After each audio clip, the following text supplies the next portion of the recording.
मेरे प्यारे बच्चे, आज का संदेश कुछ खास है।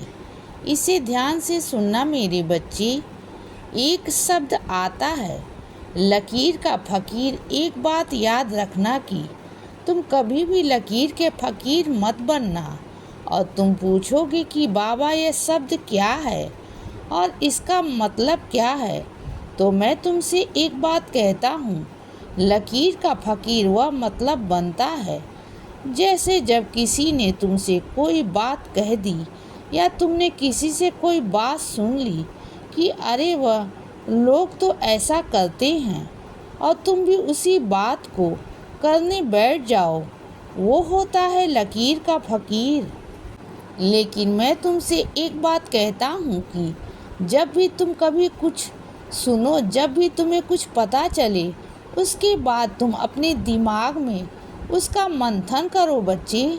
सोचो समझो कि क्या जो चीज़ बाकी और बच्चे कर रहे हैं, क्या वह तुम्हें करना सही है, क्या वह तुम्हारे लिए सही है।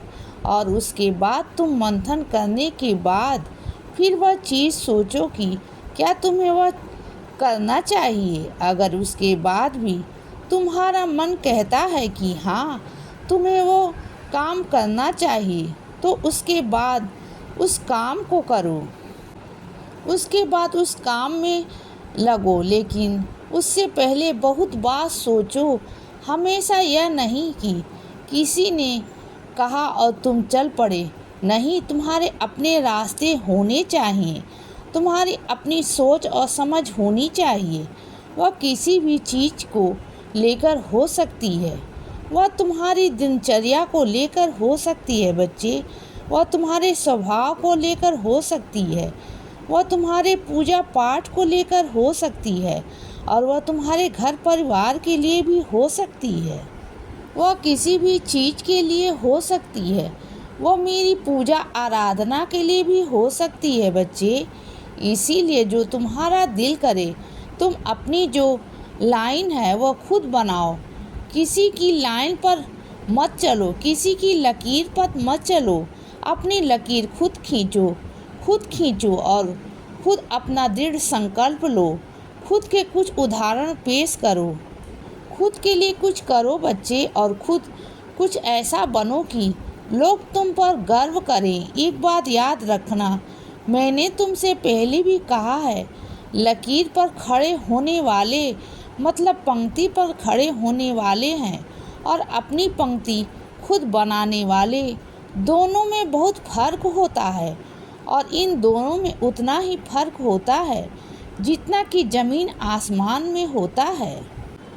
तो याद रखना, अपनी लकीर खुद खींचो, अपनी पंक्ति खुद बनाओ, ताकि लोग तुम्हें पीछा करें, तुम्हारा अनुसरण करें, ना कि तुम किसी का अनुसरण करो।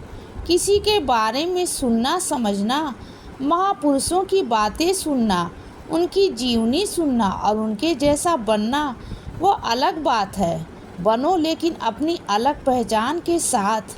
तुम्हारी अलग पहचान भी होनी चाहिए, तुम्हारी अलग छवि भी होनी चाहिए। इसके लिए कड़ी मेहनत ज़रूर करनी पड़ेगी। मेहनत से कभी मत डरना, क्योंकि मेहनत तुम्हारे शरीर को एक आकार देती है।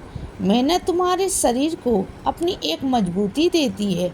इसीलिए जब मेहनत की आती है तो कितनी भी मेहनत क्यों ना करनी पड़ जाए, थकना मत बच्चे। बाकी मैं बैठा हूँ, तुम्हारी मेहनत का एक बहुत ही बेहतरीन फल मैं तुम्हें दूंगा बच्चे। तुम्हें किसी से मांगने की ज़रूरत नहीं पड़ेगी। तुम्हारे शब्द स्पष्ट हुए हैं, अब देने की बारी मेरी है। इसीलिए बच्चे, सदा खुश रहो और हमेशा मुस्कुराते रहो। मेरा आशीर्वाद हमेशा तुम्हारे साथ है बच्चे। अब रात हो गई है मेरे बच्चे, अब सो जाओ। शुभ रात्रि।